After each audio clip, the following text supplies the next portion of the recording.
dia, sétimo ano, tudo bem com vocês? Então, eu vim aqui, mais uma segunda, né, gravar um vídeo pra vocês. Agora, recapitulando todo o conteúdo que a gente já viu até aqui, para que na semana que vem a gente possa fazer, então, uma avaliação final, ok? A professora vai recapitular tudo com vocês, para que se torne cada vez mais simples e claro o conteúdo e ficar muito fácil. Então, lá na página 6 da apostila de artes, o capítulo 1 vem com o seguinte título: As raízes da cultura brasileira. A gente viu em sala, né? E daí ele tem as seguintes perguntas. O que essa fotografia retrata? Essa aqui do capítulo, né, gente? Como a gente viu, é a festa do Bumba Meu Boi, né? Que é a apresentação do Bumba Meu Boi. E essa apresentação é culturalmente do nosso país, do Brasil, né? Aqui tá acontecendo no Rio, mas acontece em vários estados. E ali faz as segundas indagações, né? Quais as relações podemos estabelecer entre esta imagem e a cultura brasileira? Em sua opinião, por que existem diferenças entre culturas? A gente vai ver um pouquinho mais essas perguntas, então, neste capítulo, né? Recapitulando o capítulo. Na página 8 vem com o seguinte título: Mistura de culturas milenares. Gente, vocês sabem que o Brasil, se não sabem, vão saber, né? Que o Brasil, vocês percebem isso, é um país muito diversificado, muitas misturas, né? Isso é muito legal, que enriquece nosso país. Ali fala um pouco do processo de colonização, que diz que o processo de colonização, né, provocou a fusão de modos diferentes de ver o mundo, de viver e de se expressar. Essa mistura fez com que a gente visse diferente, né, percebesse diferente. Nossas três principais raízes são muito antigas e diferentes entre si. As culturas indígenas, né, que o Brasil, os índios já existiam aqui no Brasil. Os europeus, principalmente a portuguesa, né, que os portugueses vieram pra cá, né, descobriram o Brasil. Descobriram não, né? Eles descobriram, mas os índios já estavam aqui, né? Vieram pra cá, colonizaram junto com os índios, e também os africanos que vieram junto pra cá, pro Brasil. Mas, além dessas, também receberam outras, né? Mas essas são as principais, as mais antigas, mas receberam outras como italianos, espanhóis, japoneses, libaneses e entre outras diferentes regiões, né? Daí ali continuando, ó, tudo isso teve consequência a formação de uma cultura bastante diversificada. Imagina, gente, todas essas regiões que vieram pra cá, que diferença, né? Que povos diferentes. E africanos que se relacionavam com pessoas de outra região, né, que vieram para cá, ou enfim, tiveram filhos, a mistura disso tudo, né? Em algumas regiões a influência indígena foi mais forte, onde concentrou maior o número de indígenas. Em outras regiões, algumas culturas europeias prevaleceram, e assim por diante, né, gente? Aonde ficava mais concentrado, então, cada povo, a predominância foi mais forte. A gente pode ver isso, né? Em algumas cidades que tem um estilo mais europeu, na construção de casas, até na própria cidade, na formação das culturas, do que come, né? Enfim, até nas festas, tipo, tem o Oktoberfest, que não é nossa, enfim, que veio pra cá dessas misturas. Essa mistura de culturas resultou na criação de algo inteiramente novo, a cultura brasileira, que é a nossa. A nossa cultura, então, é feita de um apanhado de culturas, mas é nossa porque foi feita, né? A festa junina, que mostra ali, né, na página 8, é um exemplo de tradição brasileira, mas de origem portuguesa. As culturas indígenas influenciaram hábitos brasileiros, como deitar-se em redes e o consumo de alguns alimentos, como a tapioca e o açaí. muito legal, né? Saber da onde que vem as coisas que a gente costuma fazer no dia a dia, os nossos hábitos, né? Quais são os povos que deixaram de herança pra gente, os povos que deixaram de herança pra gente, as coisas que a gente faz. Ali, ó, Bloco Ilu Obá de Min, que apresenta grandes influências da cultura africana no Carnaval de Rua da cidade de São Paulo. Ok? Página 9. Vem com o seguinte título. Nasce uma cultura ou muitas. Opa, risquei em cima, mas não tem importância. Então, ali fala um pouquinho dos folguedos, os folguedos, né, que fala que folguedo é uma festa popular de origem religiosa que inclui dança, música e encenação, tá? Nascem os folguedos, as festas populares e as danças tradicionais. São exemplos vivos de muitas culturas ocorridas em nosso país. Elas representam o resultado de todo esse processo que nos faz único e em constante transformação. Ali fala um pouco da cavalhada, da congada e do caboclinhos, tá? Dá uma explicadinha, como a gente já viu, dessas folguedos e festas, né? Ali embaixo tem algumas perguntinhas pessoais, 2 perguntinhas. Quais festas, ritmos e danças populares você conhece? Então, eu conheço a festa junina, né? Eu acho que todo mundo já participou. O Bumba Meu Boi, ritmo de samba, gosto de ritmo de samba, enfim. Você consegue perceber a influência das culturas africanas, indígenas e europeias nessas manifestações? Então, né, como a gente já viu, eu conheço a festa junina que vem de Portugal. Enfim, como a gente já viu, cada um respondeu da sua maneira, né, que é bem pessoal ali. Na página 10... Deixa a professora apagar aqui esses títulos, ficar só com o capítulo. E daí na página 10 vem com a festa, o título, a festa do boi.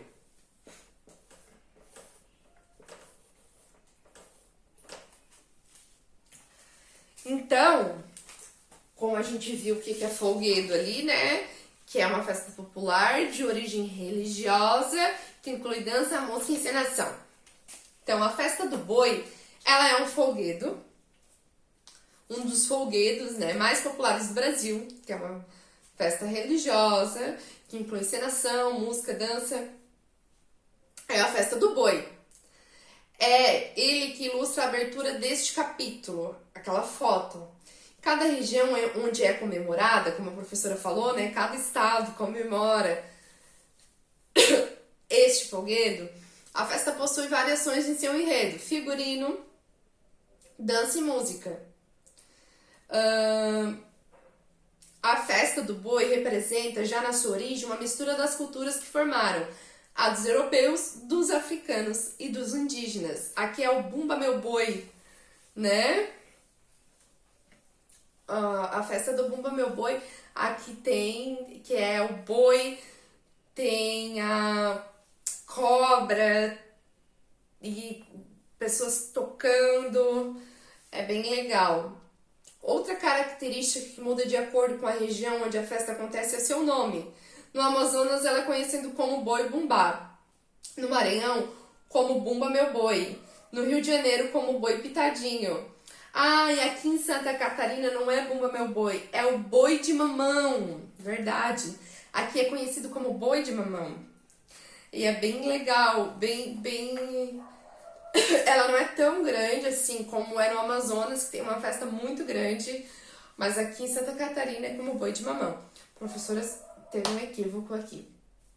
Então, a maioria das brincadeiras do boi conta uma história parecida com a mistura de elementos das culturas africanas, como os instrumentos de percussão tocados durante a festa, europeias, como a narrativa da origem portuguesa, e a indígena, como figurino feito com penas e personagens de pajé. A narrativa a seguir conta a história do Bumba Meu Boi no Maranhão. Daí ele conta um pouquinho, né, da história, da narrativa do Maranhão, né, como que acontece toda essa encenação lá no Maranhão. Daí ele fala, durante toda a encenação da brincadeira, até a comemoração de ressuscitação do boi, porque é muito legal ver, gente, o boi morre, é uma pessoa, né, que veste a roupa, e depois ressuscita o boi, com música, com dança, é muito legal. Os brincantes cantam e dançam interpretando personagens e fazendo a festa. Daí lá na página 11, né, tem uma atividade que vocês já fizeram, que é pra marcar ali, né, mais sobre o boi. E tem a perguntinha ali, né, como você descobriu os personagens corretos na ilustração? Explique. É muito fácil, né, a grávida, o boi, o pajé, o chefe religioso, o indígena. Daí é que a gente consegue ver e marcar quem é cada personagem, ok? Lá na página 12, vem com o seguinte título. Então, a festa do boi, só recapitulando, a festa do boi é um folguedo, né? Que a gente viu que um folguedo é uma festa com tradição religiosa, que tem dança, encenação e música. Então, a festa do boi é um folguedo. Tradicionalmente brasileira, que tem a influência das três principais povos, né, culturas no nosso país, que tem a influência da cultura indígena, da europeia e da africana, ok? E acontece em diversos estados com diferentes nomes. Santa Catarina é Bumba Meu Boi, não, Boi de Mamão é Santa Catarina, Amazonas tem outro nome, no Rio tem outro nome, ok? Um folguedo tradicional do Brasil. Agora, lá na página 12, vem o seguinte título: Sabor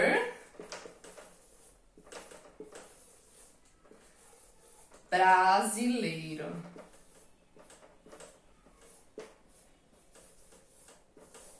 Sabor brasileiro. Ali vai falar, começa assim: o artista maranhense Tião Carvalho é um especialista em cultura popular brasileira. Na década de 80, ele criou em São Paulo o grupo Cupuaçu. O cupuaçu, além de ser uma fruta brasileira, né, gente, de origem amazônica, ele é um grupo daí, né, desse artista que promove oficinas sobre o Bumba Meu Boi e diversos ritmos e danças regionais. E entre eles é o cacuriá e a ciranda. Então ele fala um pouquinho mais, né, desse grupo.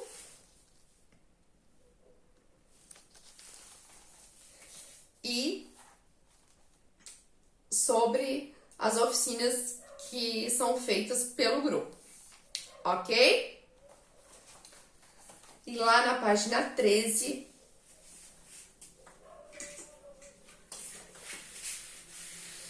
tem o seguinte título, que a gente fez uma atividade em sala de aula, né? Que é uma antena parabólica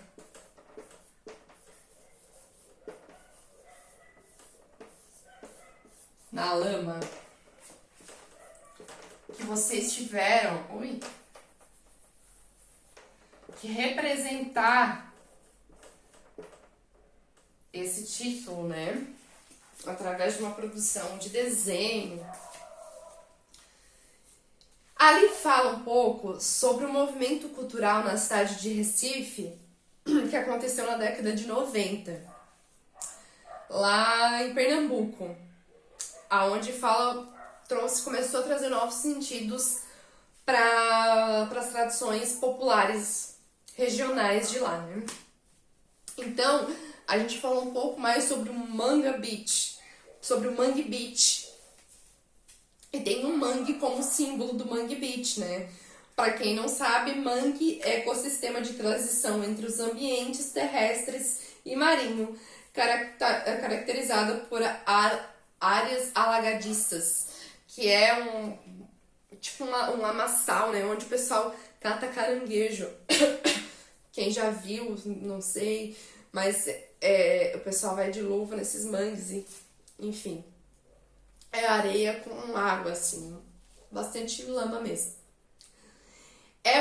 O Mangue Beach é uma mistura de elementos de cultura tradicional nordestina e da cultura pop internacional, como a gente viu.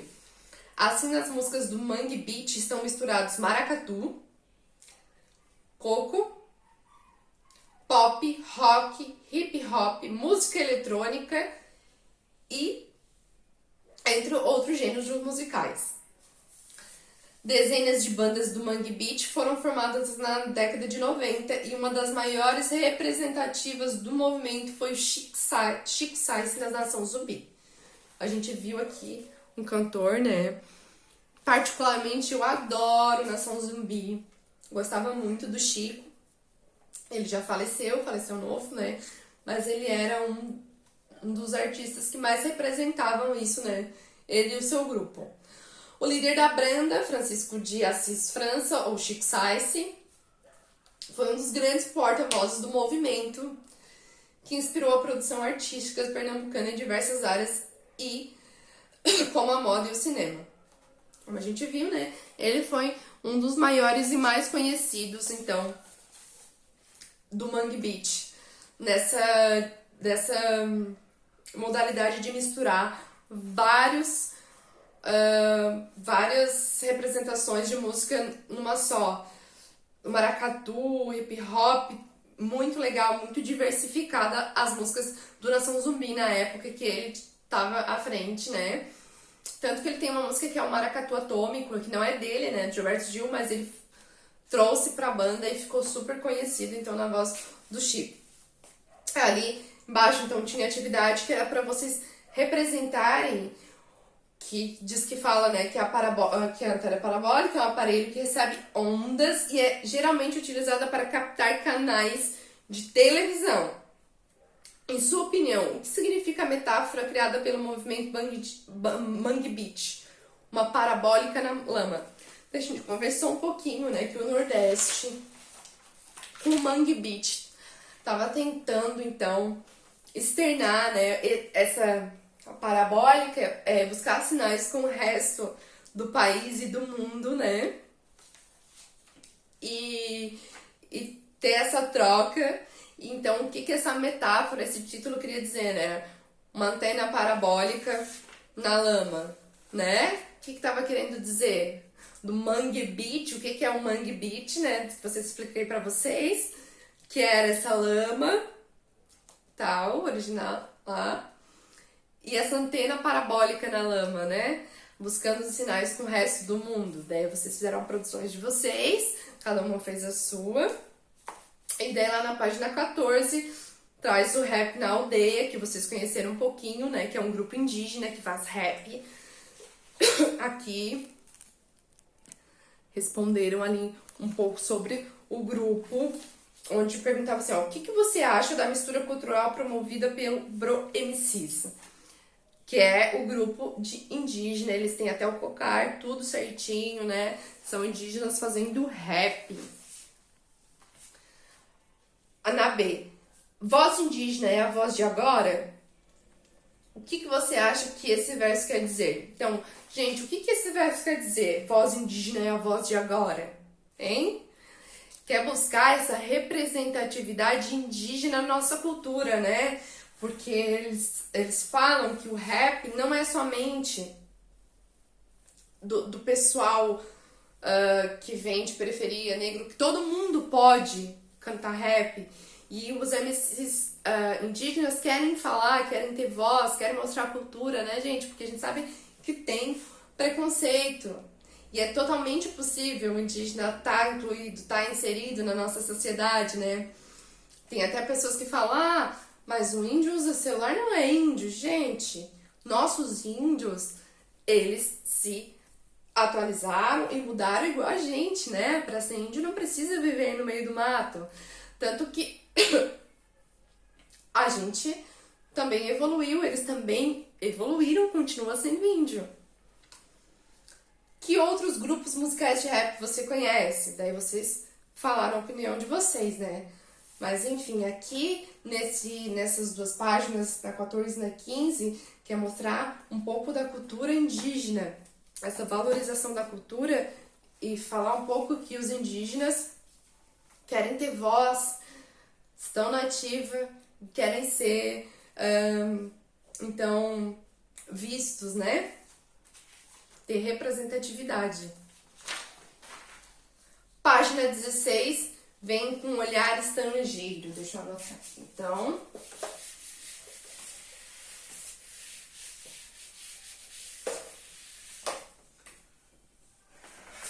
um olhar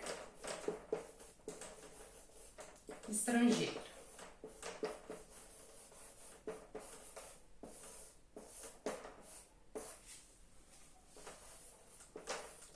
Um olhar estrangeiro que fala então um pouquinho ali, né?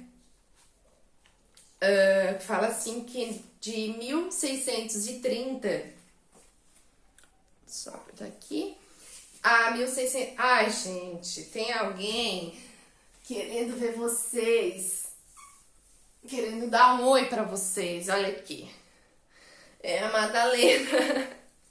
Ela quer dar um oi pra vocês, bem no meio da explicação.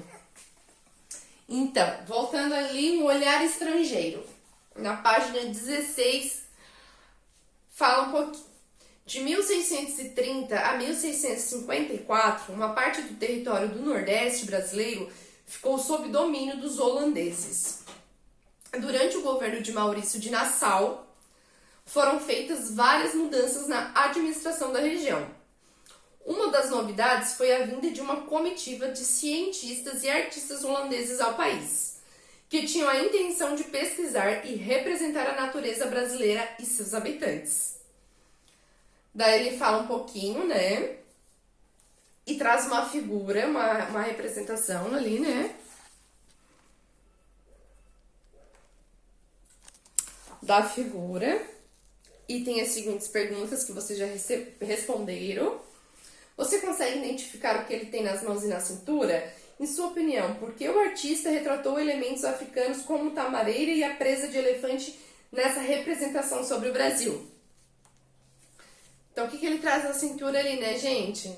As armas, as flechas que eram usadas na época. E por que ele usou a tamareira?